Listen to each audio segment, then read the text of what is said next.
suficiente con esta básica verdad bíblica, y que francamente, debo confesarlo, no la supe por mucho tiempo. ¿Dónde vive Dios? Quiero decir, si usted quisiera escribirle una carta, ¿sabe a qué dirección escribir? ¿En qué clase de edificio vive Dios? Llamamos a los templos las casas de Dios, pero lo son en verdad. Veamos Hechos capítulo 7 desde el verso 47. Mas Salomón le edificó casa, si bien el Altísimo, ese es otro nombre para Jehová, Dios, no habita en templos hechos de mano, como dice el profeta. El cielo es mi trono y la tierra el estrado de mis pies. ¿Qué casa me edificaréis?, dice el Señor. ¿O cuál es el lugar de mi reposo? ¿En dónde mismo vive Dios? Le sorprenderá a usted al estudiar la Biblia el descubrir que Dios ha vivido en una serie de casas. Dios crea y diseña una casa, la habita por un tiempo, y si la casa está sucia, Dios sale de ella. Usted me dirá, pastor, no entiendo de lo que me está hablando. Bueno, usted va a aprender un principio en este mensaje. Dios no vivirá en una casa sucia. Otros podrán hacerlo, pero el único Dios verdadero, no. Dios ha vivido en una variedad de casas. La primera casa de Dios fue un hombre, y su nombre fue Adán. Adán fue una casa, y Dios vivió en Adán. En Génesis 2:7, la Biblia dice, entonces Jehová Dios formó al hombre del polvo de la tierra, y sopló en su nariz aliento de vida, y fue el hombre un ser viviente. Ahí tiene usted la primera casa diseñada por Dios. En el transcurso de este mensaje haré énfasis en 4 palabras: diseño, deshonra, desolación y destrucción. Grabe bien esto en su mente. Y si usted descubre verdades en este estudio bíblico, será increíblemente bendecido y recibirá sobreabundante ayuda para su vida. Así que Adán fue una casa diseñada. Dios diseñó a Adán, y Adán fue una casa de 3 cuartos. El cuarto exterior se llamó cuerpo, el cuarto interior su alma, y el tercer cuarto su espíritu. Dios formó a Adán del polvo de la tierra, y eso es su cuerpo. Y Dios le dio vida física. Dios sopló en su nariz el aliento de vida, y ese es su espíritu. La palabra soplar y la palabra espíritu son las mismas palabras. El espíritu de vida. Adán vino a ser una criatura espiritual. La Biblia dice, y fue el hombre un ser viviente. Ahí están las 3 partes en la naturaleza de Adán, y las 3 partes de su naturaleza. Todos los seres humanos somos cuerpo, alma y espíritu. Esa es la razón por la que Pablo dice en 1 Tesalonicenses 5, 23 y 24, y el mismo Dios...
de paz os santifique por completo, y todo vuestro ser, espíritu, alma y cuerpo, sea guardado irreprensible para la venida de nuestro Señor Jesucristo. Fiel es el que os llama, el cual también lo hará. Pablo les está diciendo que oraba a Dios para que el cuerpo, alma y espíritu de ellos fuera guardado sin mancha. Dios hizo de Adán una casa, no una casa para Adán. Adán era la casa para que viva Dios. Déjeme le explico esto. El cuerpo de Adán fue lo que podríamos llamar el hombre exterior. La Biblia llama a nuestros cuerpos casas. Y con este hombre exterior, con su cuerpo, Adán conoció la vida física y el mundo físico. Podríamos decir, el mundo debajo de él. Pero también tenía un hombre interior que es el alma. La palabra griega para alma es psique. Es la palabra de donde tenemos psicología, y psiquiatría y psiquis. El alma es la mente, las emociones, la voluntad. Es lo que hace de usted. Usted es su personalidad, su sentido del humor.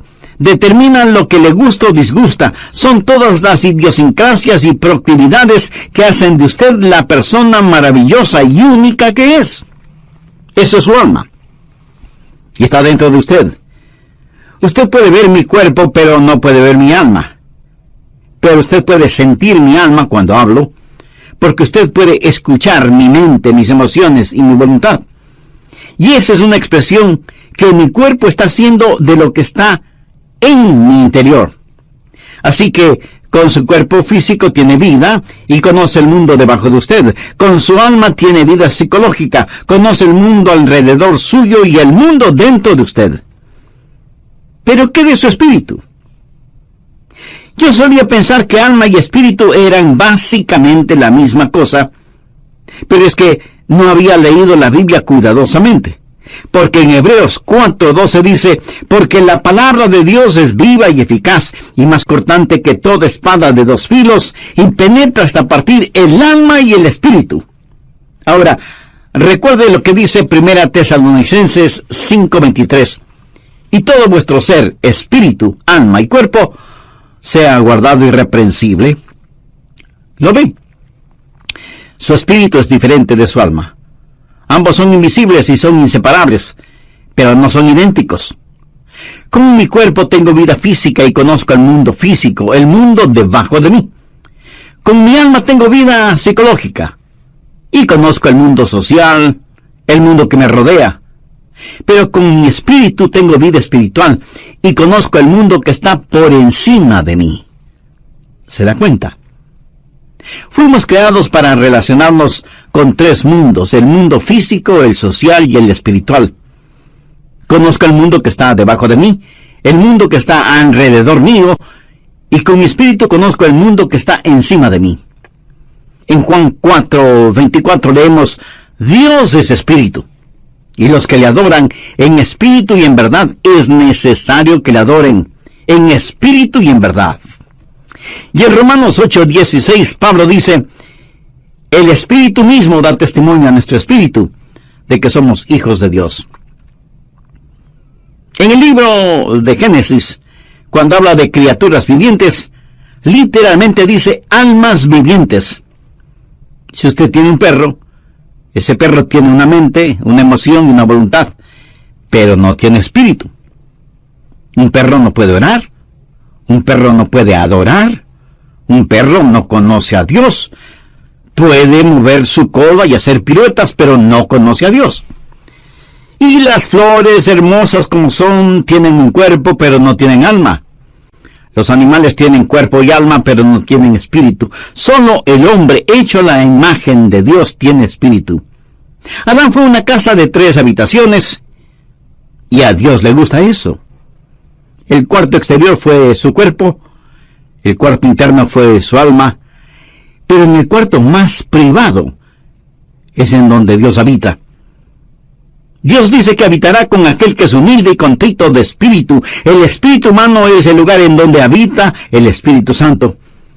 Cuando la Biblia dice que Dios caminaba con Adán en el jardín del Edén, ¿cómo caminaba Dios con Adán? ¿Caminaba Dios al lado de Adán? Dios no tiene un cuerpo físico. Dios caminaba en él y con él.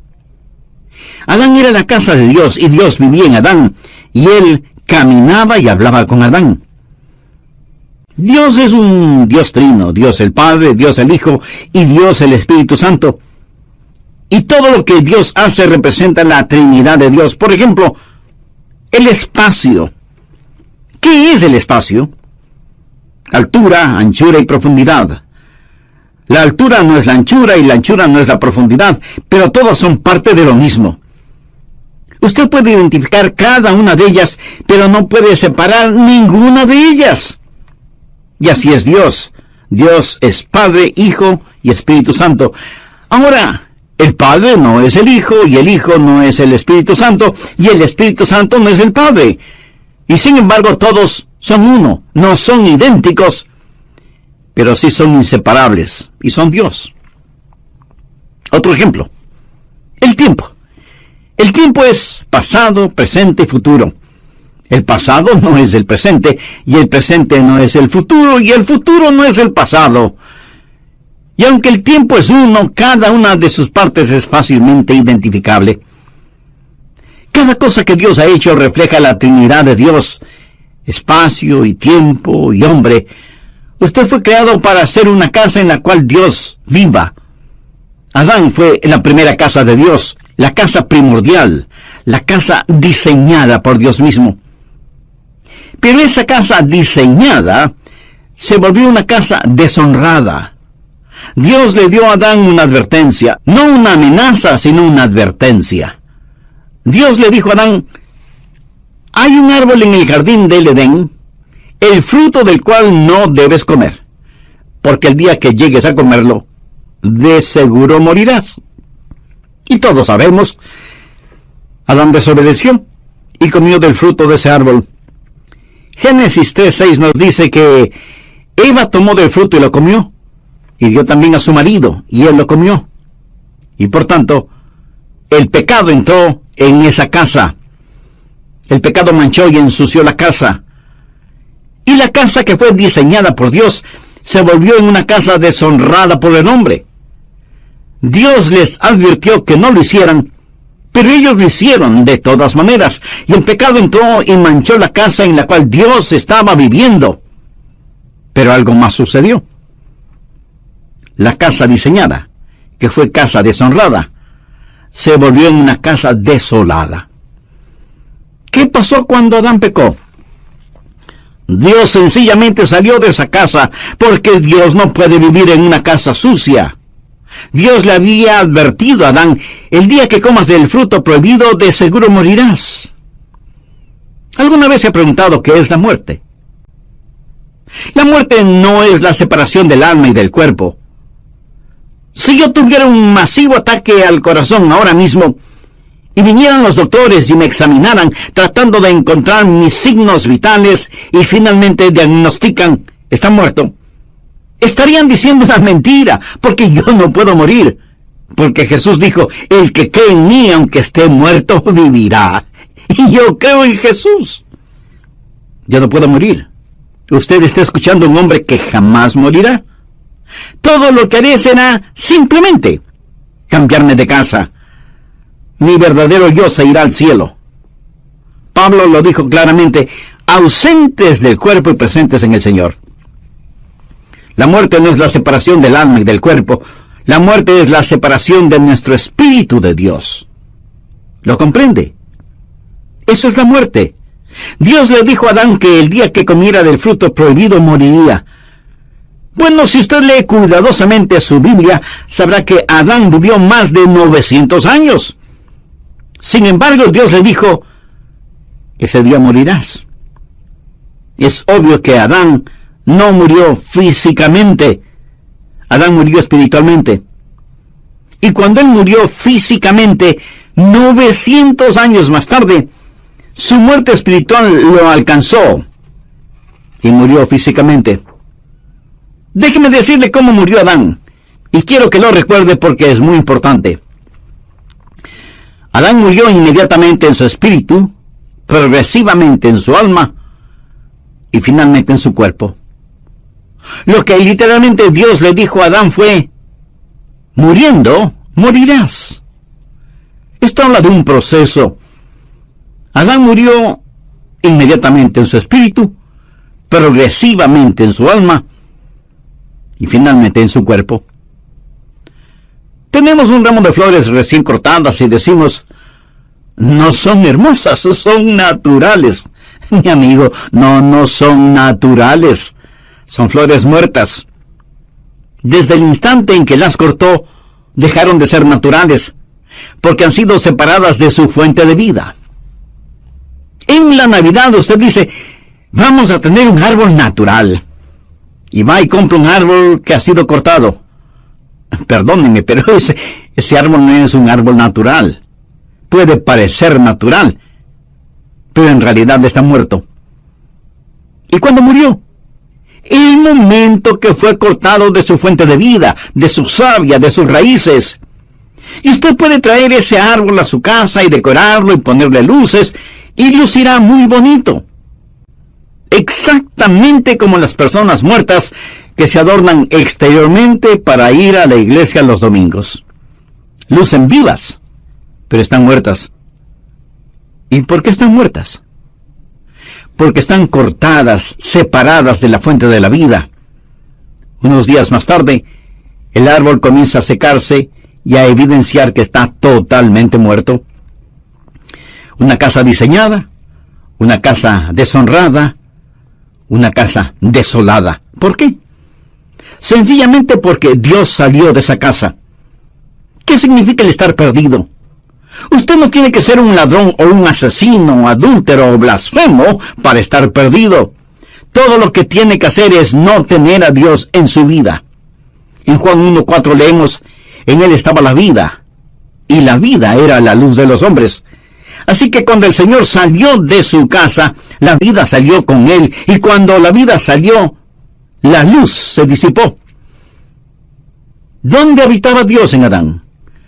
Dios habitaba en el espíritu de Adán.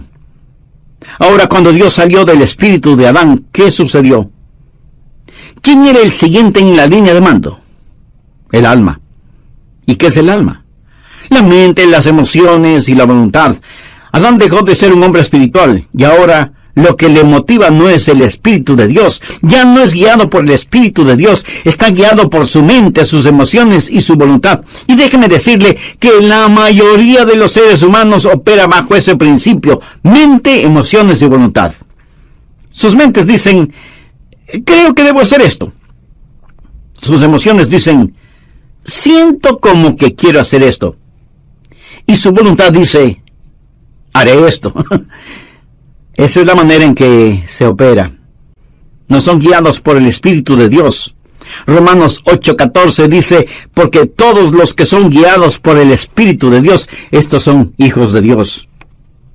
Amiga, amigo, ¿está usted actualmente experimentando la presencia de Dios en su vida? ¿No? ¿Y por qué no? ¿No le gustaría ser la casa en la cual Dios vive? Entonces debe hacer una decisión espiritual ahora mismo. Y la puede hacer mediante una sencilla oración. Querido Dios, deseo tener el privilegio de ser tu casa. Sé que no estoy limpio como para pedirte esto, porque mis pecados me han ensuciado y me han manchado. Perdóname y ayúdame. Señor Jesús, tú derramaste tu preciosa sangre en el Calvario para salvarme y limpiarme. Y este momento te recibo con toda fe, como mi Salvador y mi Señor. Haz de mi vida tu casa. Límpiala con tu presencia y santifícala con tu Espíritu. Recuerde que estamos estudiando acerca de una casa diseñada, deshonrada, desolada y destruida. Adán fue la casa que Dios construyó en primer lugar, y porque Adán la manchó con el pecado, Dios tuvo que salirse de ella. Entonces Dios construyó otra casa, el templo o tabernáculo. Esas fueron diferentes formas de la misma clase de estructura.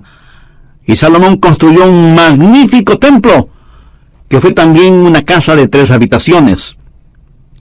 Si usted no toma en cuenta todos los adornos y decoraciones, el tabernáculo y el templo estaban constituidos básicamente por 3 habitaciones: el patio exterior, el patio interior y el lugar santísimo. El patio exterior, que era el lugar de los sacrificios, donde estaba el altar de bronce, representa su cuerpo, el hombre exterior, porque debemos presentar nuestros cuerpos como sacrificios vivos. La siguiente habitación, el patio interior, representa su alma, porque es donde la gente se encuentra y tiene compañerismo, y se conocen unos con otros y adoran a Dios. Pero había una tercera habitación, conocida como el lugar santísimo. ¿Y qué había en ese lugar santísimo? La Shekinah, la gloria del Señor. Dios habitaba ahí entre los querubines que cubrían el propiciatorio en el arca, y la gloria de Dios inundaba ese cuarto. Dios estaba allí, en un lugar santísimo. El patio exterior, el patio interior y el lugar santísimo. Esta también fue una casa diseñada por Dios. Dios le dijo a Salomón, cuando construyó el templo: «Constrúyelo de acuerdo al diseño que te he dado». No es que ellos simplemente lo pensaron. Dios fue el arquitecto de ese edificio. Dios lo diseñó para que tenga 3 habitaciones, porque todo lo que Dios hace refleja a la Trinidad. Pero no solo fue una casa diseñada, sino también una casa deshonrada. Recuerda lo que Jesús dijo cuando estuvo en el templo y vio a los mercaderes y cambiadores de monedas allí. Recuerda cómo él, movido con ira santa, actuó. Recuerda lo que Jesús dijo: «Escrito está, mi casa, casa de oración será llamada, mas vosotros la habéis hecho cueva de ladrones». Una casa diseñada, una casa deshonrada y una casa desolada, porque Dios no vive en una casa sucia. ¿Qué es lo que hizo Dios? Dios sencillamente se salió. En Mateo 23:38 Jesús dijo: «He aquí vuestra casa os es dejada desierta». Note que en Mateo 21:13 Jesús dijo: «mi casa». Pero aquí en Mateo 23:38 dice: «vuestra casa os es dejada desierta». ¿No entiende? Era la casa de Dios. Pero él salió de allí diciendo: «pueden quedarse con ella, es su casa». Y ellos continuaron adorando en ella, y continuaron ofreciendo sus sacrificios y quemando sus inciensos, y siguieron cantando sus canciones y diciendo sus oraciones. Pero Dios estaba a miles de años luz de distancia espiritualmente. Él les dijo: «es su casa». Y ellos continuaron siendo religiosos en ella. Una casa diseñada, una casa deshonrada, una casa desolada y, por último, una casa destruida. En Mateo 24, los discípulos trajeron a Jesús para mostrarle el templo como si él nunca lo hubiera visto. Y dijeron: «ah, no es realmente hermoso». Y Jesús les dijo: «¿veis todo esto? De cierto os digo que no quedará piedra sobre piedra. No quedará piedra sobre piedra». Y eso es verdad. He estado allí, lo he visto con mis propios ojos. No quedará piedra sobre piedra. Ese magnífico templo que Herodes construyó ya no existe. ¿Por qué? Una casa diseñada, una casa deshonrada, una casa desolada y una casa destruida. Bien, la primera casa de Dios fue Adán, luego el tabernáculo, el templo, que fue como una lección. La siguiente fue la casa perfecta de Dios. ¿Sabe qué casa fue? Nuevamente un hombre, y su nombre es Jesús, el último Adán, quien vino a restaurar lo que el primer Adán perdió y a enseñarnos qué es lo que el templo nos enseña. ¿Fue Jesús una casa de Dios? Por supuesto que sí. Leamos Juan capítulo 2, los versos del 19 al 21. Respondió Jesús y les dijo: «destruid este templo y en 3 días lo levantaré». Dijeron luego los judíos: «en 46 años fue edificado este templo, y tú en 3 días lo levantarás». Mas él hablaba del templo de su cuerpo. Ellos no entendieron que Jesús estaba hablando de otro templo, que Jesús mismo era el templo. Recapitulemos esto. Primero, una casa diseñada. El cuerpo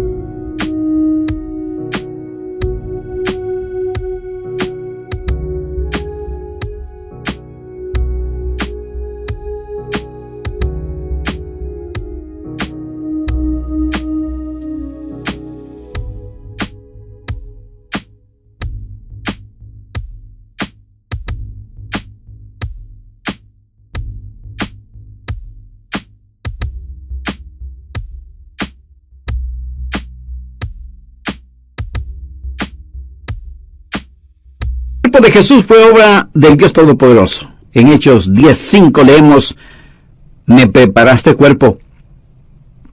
El cuerpo de Jesús fue el perfecto diseño de Dios el Padre. Esa es la razón del nacimiento virginal, concebido en el vientre de María. Él vino como vino, nacido de una virgen, para hacer lo que fue, sin pecado, para hacer lo que hizo, morir por nuestros pecados. Y murió por nuestros pecados para que nosotros seamos lo que Él es, Hijo de Dios. Se hizo Hijo del hombre para que nosotros podamos ser hijos de Dios. Nacer de una virgen para que nosotros podamos nacer de nuevo. Él vino a la tierra para que nosotros podamos ir al cielo. Jesús fue una casa diseñada. Segundo, una casa deshonrada. Usted dirá: oh no, pastor, no esa casa. Busque Isaías 53:6. Todos nosotros nos descarriamos como ovejas, cada cual se apartó por su camino, mas Jehová cargó en él el pecado de todos nosotros. Escuche, mi pecado, su pecado, nuestros pecados fueron puestos sobre el Señor Jesucristo. Nuestros pecados mancharon y ensuciaron esa casa. Busque Primera de Pedro 2:24, quien llevó él mismo nuestros pecados en su cuerpo. Nuestros pecados con toda su vileza fueron puestos sobre el Señor Jesucristo. Y esa es una buena razón para que usted ame al Señor Jesús. No hay nada que me conmueva más que Getsemaní. Y cuando pienso en Getsemaní, mis ojos se llenan de lágrimas al recordar la oración de Jesús. Padre mío, si es posible, pase de mí esta copa. Ahora, ¿qué había en esa copa? Todos los pecados de todos los tiempos de toda la humanidad. Ahora, no piense en todas las naciones del mundo, piense en su propio país, en su propia ciudad, en su pueblito o en su aldea. Y piense solo en el pecado de la mentira en un solo día. Piense en las blasfemias que se dicen en un solo día y las perversiones sexuales que ocurren en un solo día. Multiplique eso por todas las naciones, pueblos y aldeas que hay en todo el mundo durante todas las épocas. Destílelo hasta lo sumo. Póngalo en una copa y désela a beber al Hijo de Dios. Él se volvió pecado por nosotros. Y cuando Él se volvió pecado, Dios el Padre tuvo que tratarlo como trataría a cualquier pecador bajo juicio. El apóstol Pablo dice en Romanos 8:32, el que no escatimó ni a su propio Hijo, sino que lo entregó por todos nosotros. Jesús no solo llevó nuestros pecados, pero Él, el Hijo de Dios, fue el objeto del aborrecimiento del Padre. Tercero, una casa desolada. Cuando Jesús estuvo clavado en la cruz y cuando los negros dedos de la oscuridad cubrieron el monte Calvario, cuando la tierra tembló y se estremeció, y Jesús soportó todo el peso de nuestros pecados, y Él clamó: Dios mío, ¿por qué me has desamparado? Le diré por qué el Padre le desamparó. Dios no puede vivir en una casa sucia. Él abandonó esa casa que quedó desolada. Y Jesús murió solo. Solo. Amigo, comprende el impacto de esto. Jesús no contó con el consuelo de su Padre. Jesús murió solo. Cuando David caminó por el valle de sombra de muerte, él pudo decir: no temeré mal alguno, porque tú estarás conmigo. Jesús no pudo decir ni siquiera eso. Estuvo olvidado de Dios y de los hombres, suspendido entre el cielo y la tierra, una casa diseñada, una casa deshonrada, una casa desolada. Cuarto, una casa destruida. Jesús supo lo que le iba a pasar. Esa es la razón por la que dijo en Juan 2:19, destruid este templo, y en 3 días lo levantaré.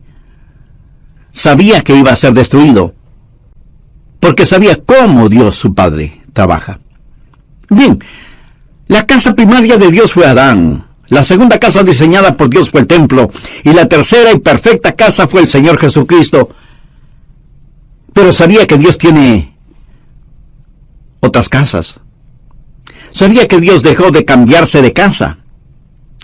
Déjeme decirle cuál es la casa permanente de Dios. Si usted es un genuino hijo de Dios, mírese a usted mismo. Mire a los otros hijos e hijas de Dios. ¿Qué es lo que dice 1 Corintios 3:16? ¿No sabéis que sois templo de Dios y que el Espíritu de Dios mora en vosotros? Y más adelante en 1 Corintios 6:19 y 20 leemos: ¿o ignoráis que vuestro cuerpo es templo del Espíritu Santo, el cual está en vosotros, el cual tenéis de Dios, y que no sois vuestros? Porque habéis sido comprados por precio. Glorificad pues a Dios en vuestro cuerpo y en vuestro espíritu, los cuales son de Dios. Dios vino a vivir en nosotros, y ya no se cambiará de casa. En relación con este cuerpo, este templo, Jesús dijo: y yo rogaré al Padre y os dará otro Consolador, para que esté con vosotros para siempre. Dios ha dejado de cambiarse de casa. Tal vez usted me diga: pastor, no entiendo eso. Usted dice que Dios no vive en una casa sucia, y yo sé que no estoy sin pecado, sé que he fallado y he hecho cosas malas. ¿Dios no se saldrá de mi casa? Amigo, esa es una interesante y maravillosa pregunta. Le diré por qué Dios no saldrá de su casa. Porque cuando Jesús murió por usted, Él pagó por todos sus pecados pasados, presentes y futuros. Y la Biblia dice en Romanos 4:8, bienaventurado el varón a quien el Señor no inculpa de pecado. ¿No es eso algo extraordinario? Dios limpiará la casa, pero no saldrá de ella. El pecado por el cual murió Jesús jamás será puesto en su cuenta si usted ha recibido al Señor Jesucristo como su Salvador y su Señor en forma personal. Él nunca lo hará. La Biblia habla del espíritu del hombre hecho perfecto, y de eso quiero hablarle. Y deseo que usted atesore estas lecciones en lo más profundo de su corazón. La primera lección tiene que ver con la salvación. ¿Qué es la salvación? Salvación no es sacar al hombre de la tierra y llevarlo al cielo. Es sacar a Dios del cielo y que venga el hombre. Esa es la diferencia. Mucha gente cree que la salvación es que sus pecados sean perdonados para poder ir al cielo. El que sus pecados sean perdonados es preparación para la salvación. Ir al cielo es un subproducto de la salvación. Salvación es tener a Dios de regreso en su corazón. La segunda lección tiene que ver con la espiritualidad. ¿Quién es una persona espiritual? Es aquella que practica la presencia de Dios. No crea que usted asiste a una iglesia para ser espiritual o para adorar. Más bien traemos nuestra adoración a la iglesia. Verá, cuando usted se salva, cada día es un día santo, y cada lugar es un lugar sagrado. Usted es la casa de Dios. Si usted va a tener algo que sea santo, recuerde lo que dice 1 Corintios 6:19. ¿O ignoráis que vuestro cuerpo es el templo del Espíritu Santo, el cual está en vosotros, y que no sois vuestros? Usted tiene que vivir una vida sobrenatural porque Dios vive en usted. Y un cristiano salvado es naturalmente sobrenatural y sobrenaturalmente natural. Me agrada la gente que es sobrenaturalmente natural. Me gusta la gente que es la misma en el cuarto de un hotel o en el culto de adoración. Usted no va a la iglesia únicamente a actuar en forma religiosa. ¿Sabe cómo Jesús llama a los actores? Hipócritas. Escúcheme. Si usted es ya salvo, Dios vive en usted. Y cada día es un día santo y cada lugar es un lugar sagrado. Y todo lo que haga debe hacerlo como para la gloria de Dios. Practique la presencia de Dios. La tercera lección tiene que ver con la seguridad. Gracias a Dios, Él dejó de cambiarse de casa. En Juan 14:16, el Señor Jesús nos dejó una firme y segura promesa. Y yo rogaré al Padre, y os dará otro consolador para que esté con vosotros para siempre. Dios salió de la casa que fue Adán. Dios no va a salir de mi casa. ¿Cuál es la diferencia? Yo tengo algo que Adán no tuvo, a menos que se haya salvado. En el jardín del Edén, Adán fue inocente. Pero yo soy justo. No mi propia justicia, sino la justicia de Dios impartida. ¿Cuál es la diferencia entre inocencia y justicia? Bueno, inocencia es lo que la palabra implica, nunca pecado. Pero la justicia es el regalo de Dios. Es el compartir la naturaleza santa de Dios. Y la cuarta lección tiene que ver con el servicio. ¿Qué es el servicio a Dios? Bueno, servicio a Dios no es hacer algo por Dios, es más bien dejar que Dios haga algo a través suyo. Y si usted piensa que estoy jugando con las palabras, no lo estoy haciendo. Dios vive en usted. Y Dios en usted es adecuado para cada demanda que será puesta sobre su vida hoy y por el resto de su existencia. Y la próxima vez que usted necesite amor, no diga, Señor, dame amor. Diga, tu amor, Señor. Y la próxima vez que necesite paciencia, diga, tu paciencia, Señor. Y la próxima vez que necesite sabiduría, pida tu sabiduría, Señor. Todo lo que usted necesite está en el Señor Jesucristo. Y el Señor Jesús está en usted. Entonces, todo lo que usted necesita es tener al Señor Jesucristo. Y la Biblia dice que en Él estamos completos. Y cada demanda de Dios sobre su vida es una demanda sobre el Señor Jesús que vive en usted. Hay una sola persona que vivió